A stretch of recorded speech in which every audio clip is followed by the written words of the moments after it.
To remain unbiased, most footage of gameplay used for criticism throughout this video was captured from a PlayStation 5.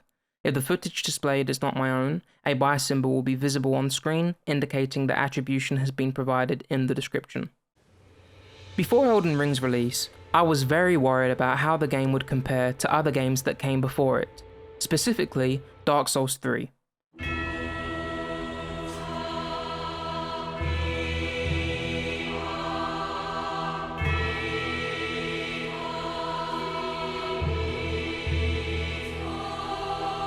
The previous Souls games were linear, which means that everyone will confront the same challenges at about the same time, and to progress, players must overcome these challenges in a near-direct sequence of events. There are some examples of when the path would split, like for example, choosing to fight first either the Deacons of the Deep or the Abyss Watchers. However, despite your choice, the player must overcome both of these fights to progress in the game, and so, the path remains linear. It's my belief that difficulty is directly related to structure, and while structurally, Elden Ring is certainly very different to Dark Souls 3, there are other differences that I'd like to address as well, such as performance and game design. This is the first of a series I'd like to call Head to Head, where I compare games objectively against each other. What was the button to slide down again? Thank you. Since we've already started to discuss structure, we might as well start with that. The most significant difference between Elden Ring and Dark Souls 3 is that Elden Ring is an open world game. Now, as the name might suggest, an open world means that every location of the game is immediately accessible. The world is open, without the need to load up a new level separate from the main game. This doesn't necessarily mean that you can access every location straight away, as some places have deadly drops, giant ravines, or challenging boss fights to prevent your passage. However, from a technical side, there is no need to reload files or any other assets as the world is already open in its entirety. Dark Souls 3, on the other hand, is not an open world game. You often encounter teleports or cutscenes that separate key areas that the game takes place in. On paper, this sounds like the inferior method for structure of the two, but having everything open at once can result in a detrimental impact on things such as a game's performance, which we'll discuss more later, and also, as I believe, its difficulty. Oh, pass me that bird? Oh, thanks man, you're a giant help. The freedom to travel anywhere you'd like in a game gives a player the choice of what challenge they'd like to overcome first. So if, for example, you stumble upon a near impossible boss fight, you can choose to instead go elsewhere. In these other locations, you may find a weapon or decide to level up your character further, which will improve your chances of success against that initial threat the next time you decide to attempt it. I'm not that smart or patient. I have more of a traditional Dark Souls mindset, which is to throw myself relentlessly at an obstacle until I win. Rather than acquiring better weaponry or leveling up my character, I'm instead memorizing attacking patterns, trying different techniques, using every available means at my disposal to figure out how in the world I'm going to beat this stupid fucking dicklord piece of c***. Dark Souls 3 gave you no recourse. All you could do is admit your defeat and turn back, which is why so many of us at these iconic boss fights felt like we may never be able to overcome them. Once I finally did, that feeling of victory felt indisputably deserved, which just isn't the same for Elden Ring. Together, you and I will destroy this boss. Yeah. Come on then. Oh, okay, wow. If only I had someone who could help me. Help me. The performance of Elden Ring does not meet the industry standard. Currently, the standard for performance in the gaming industry is measured by FPS or frames per second. The FPS of a game denotes the number of individual frames or pictures per second that are shown on the screen to simulate a moving image. The more images shown in a second, the more natural and fluent the video will look. When you're watching a film, this value is typically locked. When playing a game, however, the FPS tends to fluctuate quite a bit, and oh boy does Elden Ring's frame rate fluctuate. Many devoted gamers were expecting much better performance from Elden Ring. While running the PS5 version in quality mode, the frame rate tends to linger around the 40 mark, and running the game in performance mode doesn't really help as much as you'd expect. The Digital Foundry channel on YouTube have created some great comparison videos for this, But what interests me the most is how unstable the game tends to be across all platforms. Who the hell are they even making these games for? Because if I can't run it on my 1080 Ti 8700K system, then who the fuck is supposed to play this game? Every game now is built for like a super PC, and they're not designed to be ran on like just general systems. Even like a really good PC, I still get a lot of lag issues. Yeah, you've got an RTX.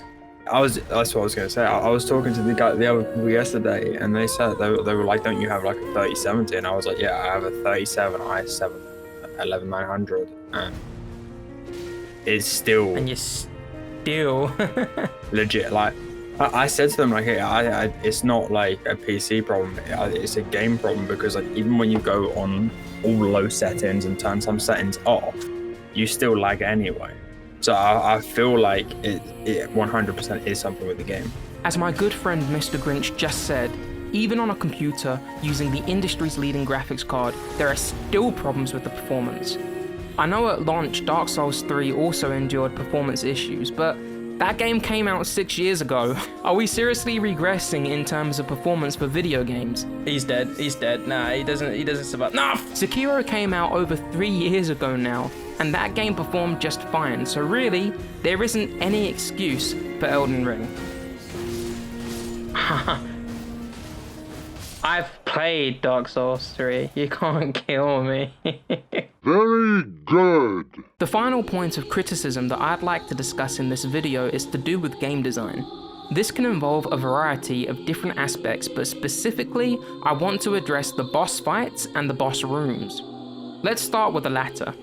Take a look at this screenshot of the first boss you may face in Elden Ring. Notice how many random environmental factors there are. Oh, a rock, that looks like fun. A giant post, can't wait to get stuck on that. Now let's look at the first boss of Dark Souls 3. Whoa, so much more space. Dark Souls 3 gives you the room necessary to focus solely on the gameplay to really concentrate on what you're doing. If you die, it's entirely down to how you play and not just because you got stuck on some poorly placed piece of terrain. Speaking about dying, this horse boss uses 1, 2, 3, 4, 5, 6 attacks that would have one-shot me if I were hit by them. Let's compare that again to Dark Souls 3 and allow myself to purposefully get hit by Idix Gundir's best attack. What? Now let's just let myself get hit by a normal attack from the horse boss. Okay, almost killed me. And now again let's compare to Dark Souls 3. Yeah, alright. I don't think I can make more of a direct comparison than this to really highlight one of the main issues of game design in Elden Ring. The bosses just aren't fun. Their room designs are messy and irritating, and their damage values are just ridiculous.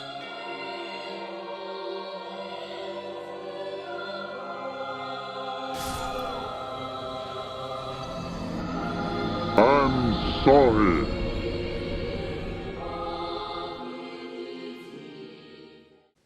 I recognize that this has been a very critical video. As a whole, I do like Elden Ring, and if I were to review the game on its own, I'm sure that its strengths like the captivating scenery and wacky enemy designs would far outweigh its weaknesses. But this isn't just a game review. This is head-to-head. And when directly compared against its predecessor, of which has the exact same kind of strengths, its weaknesses become far more inexcusable. It's hard to understand how a company who has overcome many of these obstacles in the past is suddenly being held back by them now. Like for many other gamers out there, Elden Ring was my most anticipated release for 2022, and while it wasn't a complete disappointment, I don't think it can quite live up to the legacy of the masterpieces that came before it. But no, it is, I like this game, but I don't like this game. I like this game because like, it's now like, it's Dark Souls 3.5, which is great. You know, as long as it's Dark Souls 3.5, I enjoy it. I just wish that the performance was better. That's the only real thing that I have on this game. The performance, the writing, the narrative, I'm joking. Just the performance. God, man, I don't know what else to say. So much has been said, and yet so much more I could say. I'm completely off the script now. Like, the more I keep editing and going back and rewatching and working on my points, just the sadder I become at how this game let me down. I mean, right now it's sad in the industry. We've got so many games that are coming out, so many games that are letting us down.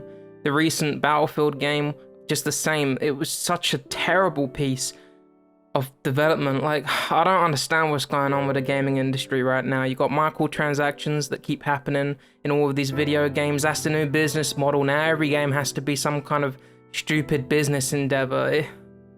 And then you get Elden Ring, a game that should be completely clear of all these problems, all of a sudden falter in terms of its technical issues. I don't know anymore.